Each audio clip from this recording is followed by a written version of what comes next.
Hey, this is Warren Sprouse. You're on the Bible Forum. We're here every Sunday night from 8 until 10 p.m., looking at life through a biblical lens and trying as best we can to solve all the problems in 2 hours or less. We've got a lot of stuff tonight in the show.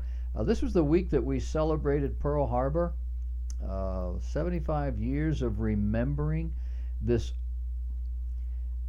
audacious and dastardly event, a preemptive strike at an enemy that wasn't. We really were not fussing with Japan. We had no designs on them. However, we were making inroads in the Pacific, and it threatened their expansion. We'll talk about that a little bit later on. National politics is dominating the news. It's interesting how many people, how many companies, how many pundits are almost immediately, suddenly American firsters. For the last 8 years or so, all through the election cycle, you would have thought that Trump and conservatism was the worst thing that ever happened to us. Now there's a renewed enthusiasm for what America can do to rectify the sagging markets and even the social chaos. Who knew? We'll talk about what's happening, about who's in and who's not, a little bit later in the show.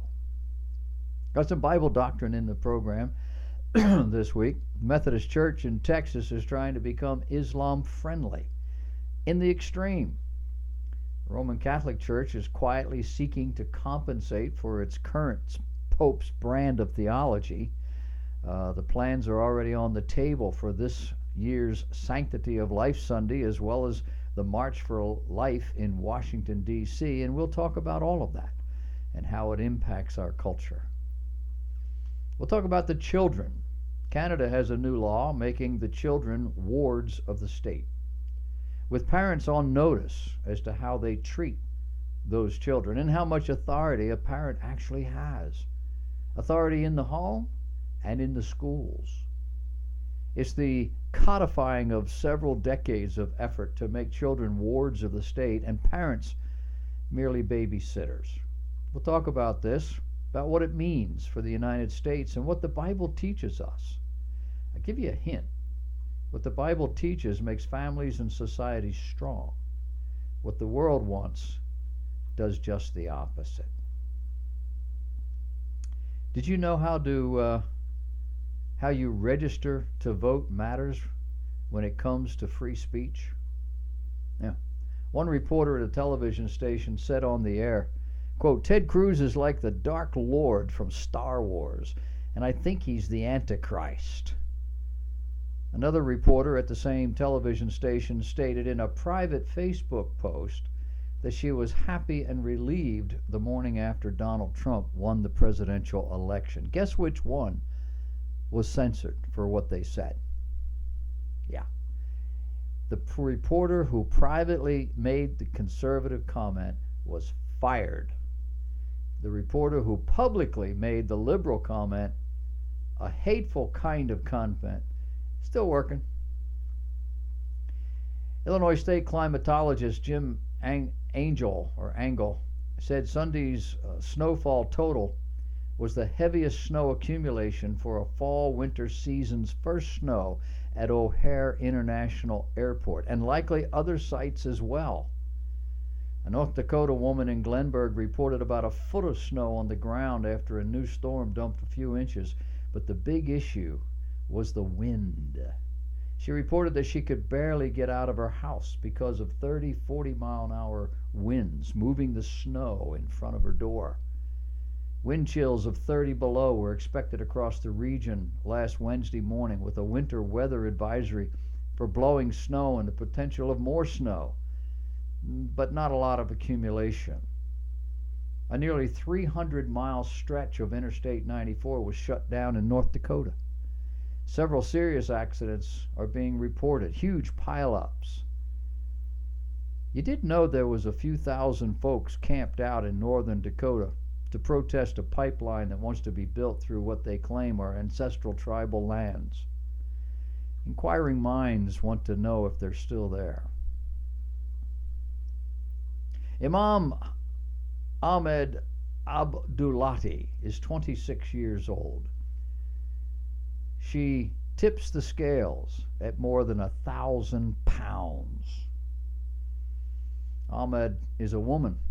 She flew to India from her home in Alexandria, Egypt, after one of the world's leading bariatric surgeons volunteered to treat her.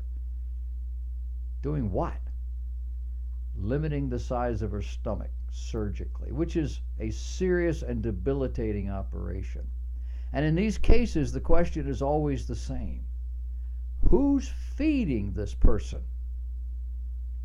I worked with the Hazlet Township Police Department in New Jersey for several years as chaplain, but I was also a reserve officer. I ended up being the lead officer, the ranking officer in their reserve program. But I remember going on a call with an officer, a man who had fallen and broken his arm and couldn't move. And we went upstairs to find this 750-pound whale lying in a bed in his own mess. It stunk to high heaven up there. And they had to bring in the light and heavy rescue squad to get that man out of the house, down those stairs and into a rig. They couldn't put him in on the what do you call it, that thing they strap everybody in and slide. They slid him in on the floor in a big cage that they use to haul people out of helicopters. You've seen those? And the first aid guys told the wife, if he comes back and goes upstairs, we're not coming anymore. And I kept thinking at that point, who fed this man lying in a bed upstairs, unable to move? Yeah. What surgery should be happening here? We treat these things like medical emergencies. They're not. At the United Nations this week, at least the first week after Thanksgiving, there was a resolution passed. This was the first resolution passed after Thanksgiving, adopting calls for an intensification of efforts to bring about a final peace settlement between the Israelis and the Palestinians. You've been around a while, you know that's code. The code for we need to sanction Israel more and embolden the Palestinians more. It's called the two-state solution.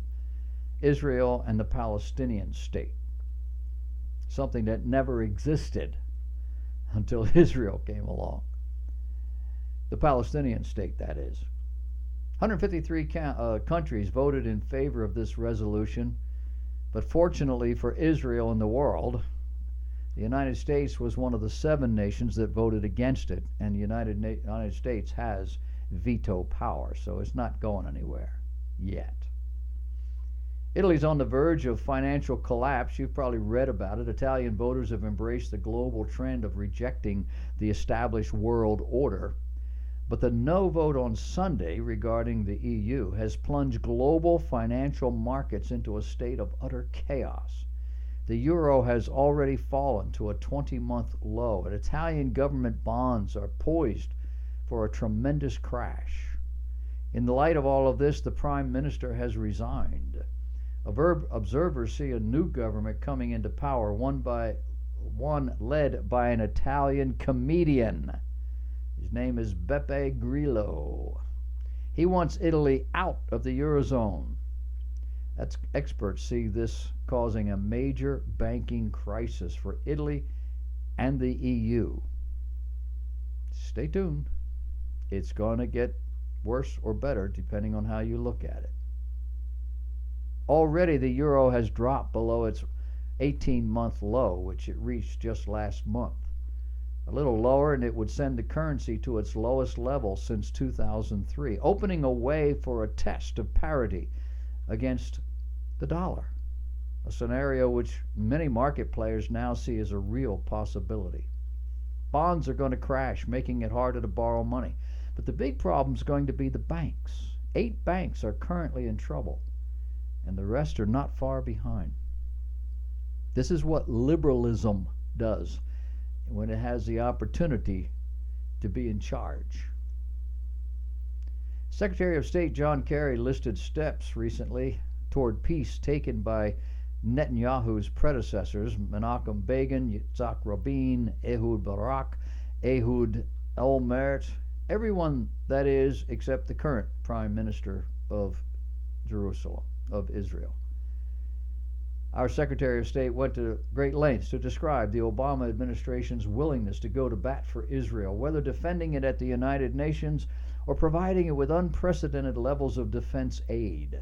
He described Palestinian Authority President Mahmoud Abbas as a leader, quote, committed to nonviolence, end of quote, and detailed U.S. General John Allen's near-forgotten attempts to negotiate Israeli security presence in the Jordan Valley.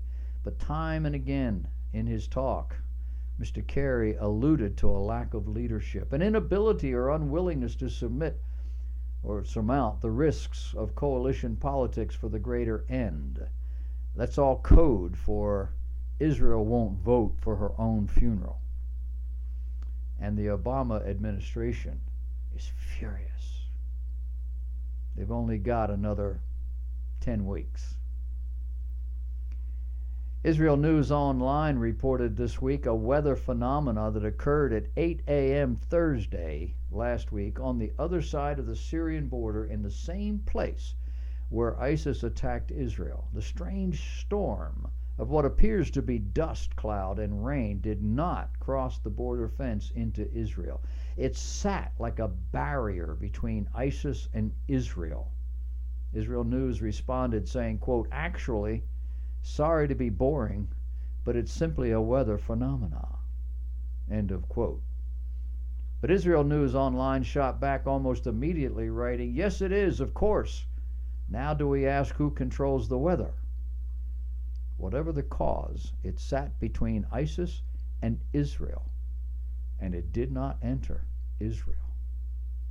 There's a picture of it on my website in the carousel on the front page. It rotates through, but you can activate it. It's one of the next to the last ones in the rotation. It is really interesting.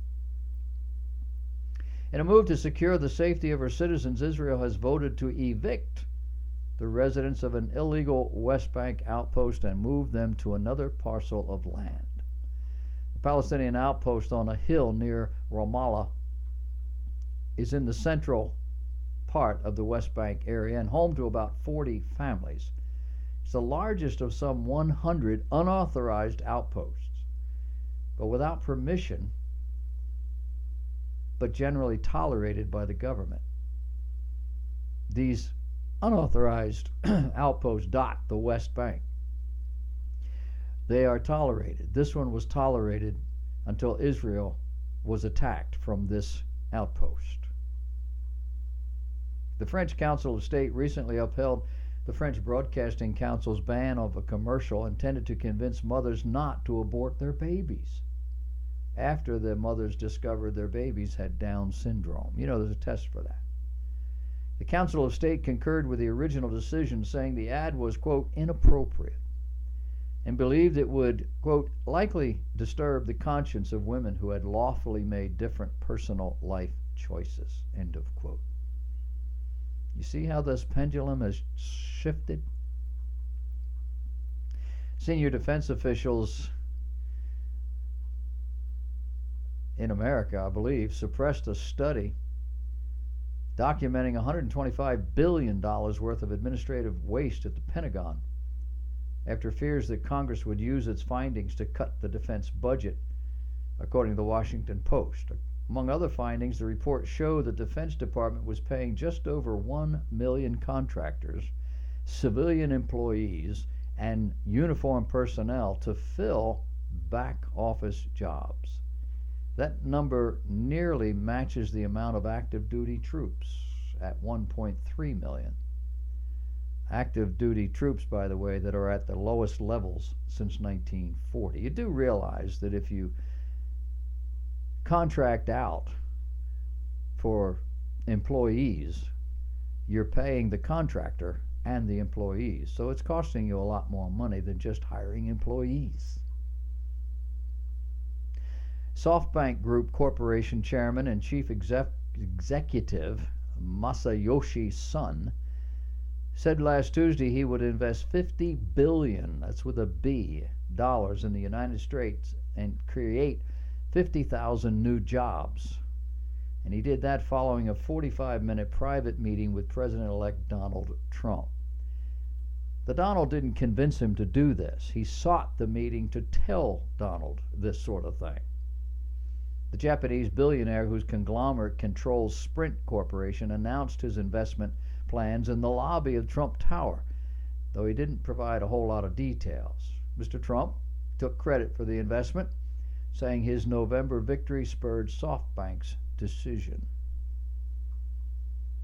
The United Methodist Church is reportedly implementing a statewide plan to revamp Texas churches into virtual mosques, catering to incoming Muslim migrants. The United Methodist Church is preparing its congregations for Catholic-style sanctuary protections for migrants, including those with terrorist ties.